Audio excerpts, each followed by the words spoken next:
Welcome to another reality workshop video where the work is real, and I mean real today because it's cold.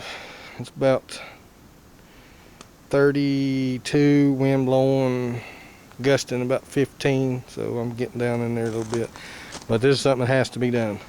This morning I am on top of this 12 boat rear end. This is a used when I bought the whole thing. Got the trailing arms for the old truck for the 1970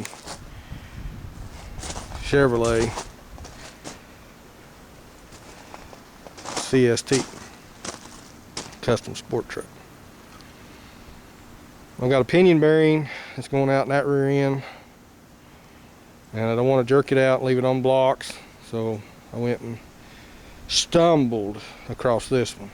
Cost me about $150 for all of it. I'm going to tear it down, not completely.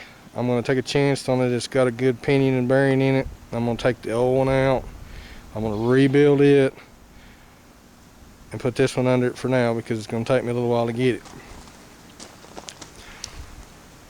These rear ends are somewhat difficult to find nowadays in the year 2016. You just can't find them like you used to. So when I snatch onto one, I hope it's good. We'll find out when I open that pumpkin up, that cover, and see what's going on. But now I can tell this rear end has been abused, been used a little bit because they welded the shock brackets back in it. You know, you look on the back side, that means this rear end, somebody drove a lot of miles to break one. That's what it is. Same way on the other side over here. They did the washer trick. Now, that's what we used to do back in the day, is put a washer in there, and that's what they done, welded a washer around it. That broke plumb off. Looked like they welded all the way around it. Now, these are big old bolts. But I use my handy dandy 4-inch grinder to cut them off, because there's no way that I had an impact, which I did try, by the way. So where's my sign? But anyhow, doing it long enough to know better. But anyhow, I wound up cutting them off with my grinder. The fun part is trying to get them loose. You know, they're rusted.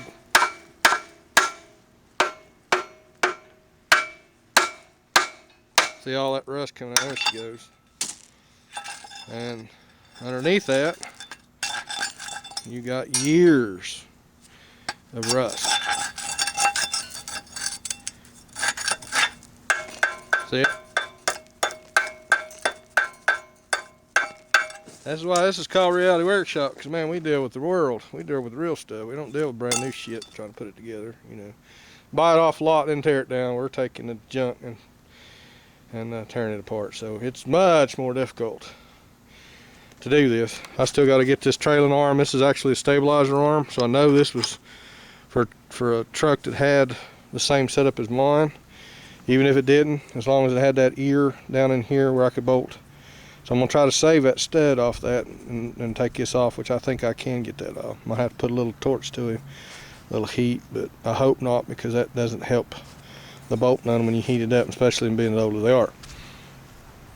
So I'm gonna have to get new U-bolts, of course, because you know underneath that truck it's the same thing. Something been underneath there for 40 years probably. But I'm gonna get these trailing arms off, get it set up on some jack stands, and open that pumpkin up and see what the gear ratio is the old-fashioned way. Now, they did make numbers. Right there. TDA, Tango Delta Alpha, is your gear ratio. Now, whatever that means. Used to have a book that had all them when I was a kid.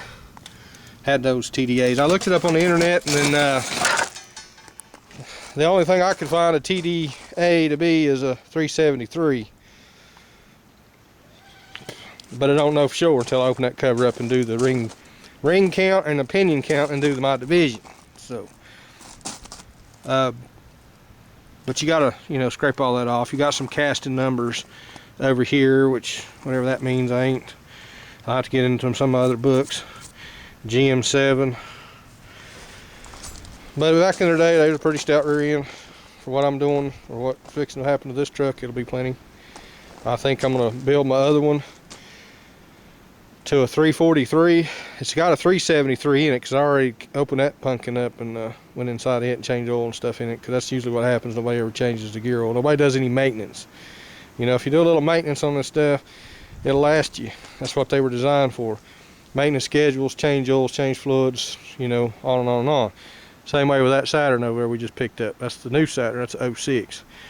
Apparently, from what all I gather, it's got the, apparently Honda was gracious enough to put the 3.5 and that transmission that they got. Anyway, all the numbers are leading back to a Honda version of the 3.5 V6, and I'll get into that too later.